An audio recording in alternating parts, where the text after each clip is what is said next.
Hello ଦର୍ଶକ ବନ୍ଧୁ, ମୃତ୍ୟୁ ଏକ ଧ୍ରୁବ, ମୃତ୍ୟୁ ଏକ ନିଶ୍ଚିତ। ପ୍ରାୟ ବ୍ୟକ୍ତି ମୃତ୍ୟୁ ଭୋଗ କରିବାକୁ ଚାହାନ୍ତି ନାହିଁ। ଏହି ମାୟା ସଂସାରରେ ଘୁରି ଘୁରି ବିଷୟ ପ୍ରତି ତାଙ୍କର ଲୋଭ ହୋଇଥାଏ।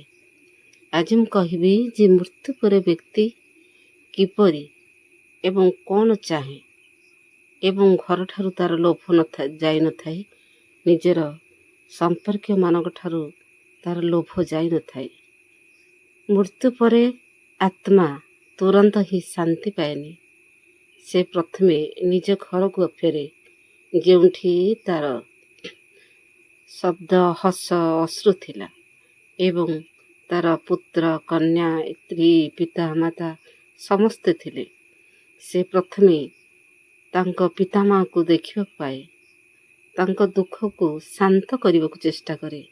ପରେ ସେ ନିଜ ଶିଶୁ ଓ ସହଧର୍ମୀଙ୍କ ପାଖକୁ ଯାଏ। ନୀରବତାରେ ତା'ର ମୁଣ୍ଡ ଉପରେ ହାତ ରଖି କହେ, ମୁଁ ଅଛି, ତୁମେମାନେ ଭୟ କରନି। ସେ ଜାଣେ ନାହିଁ ଯେ ସେ ନିଶରୀର, ସେ କିଛି କରିପାରିବ ନାହିଁ, ଏ କଥା ତାକୁ ଜଣାନଥାଏ। ଏହି ଦର୍ଶନ କେବଳ ଦେଖିପାରନ୍ତି ସେମାନେ ଯେଉଁମାନେ ଆତ୍ମାର ସହ ଗଭୀର ସମ୍ବନ୍ଧ ରଖନ୍ତି। ତାପରେ ସେ ଶାନ୍ତି ପାଇ ଆଗକୁ ବଢ଼ିଯାଏ। ଦେହ ଛାଡ଼ିଲେ ମଧ୍ୟ ସ୍ନେହ ତା'ର ରହିଥାଏ। 14 ଦିନ ପର୍ଯ୍ୟନ୍ତ ସେ ଘର ଚାରିପଟେ ବୁଲୁଥାଏ ଏବଂ ନିଜର ସମ୍ପର୍କୀୟ ମାନଙ୍କ ପାଖରେ ଘୁରିଥାଏ, କଥା କହିବାକୁ ଚେଷ୍ଟା କରେ ଏବଂ ତା କଥା କେହି ବୁଝିପାରନ୍ତି ନାହିଁ। ତାପରେ ଯମଦୂତମାନେ ତାକୁ ଯମାଳୟକୁ ନେଇଯାଆନ୍ତି।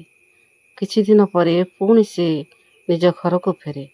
ଦର୍ଶକ ବନ୍ଧୁ, ବ୍ୟକ୍ତି ନିଜର ଇଚ୍ଛା ଶକ୍ତି, ଲୋଭ ମରିଗଲା ପରେ କେବେ ବି ଛାଡ଼େ ନାହିଁ। ଯେବେ ସେ ଶାନ୍ତି ପାଏ, ତେବେ ତା'ର ଆତ୍ମା ଶାନ୍ତି ପାଏ ଏବଂ ପୁନର୍ଜନ୍ମ ନିଏ। ଯେ ପର୍ଯ୍ୟନ୍ତ ତା'ର ଆତ୍ମା ଶାନ୍ତି ନ ପାଇଥାଏ, ସେ ପର୍ଯ୍ୟନ୍ତ ସେ ଘୁରି ବୁଲୁଥାଏ ଆତ୍ମା ରୂପରେ।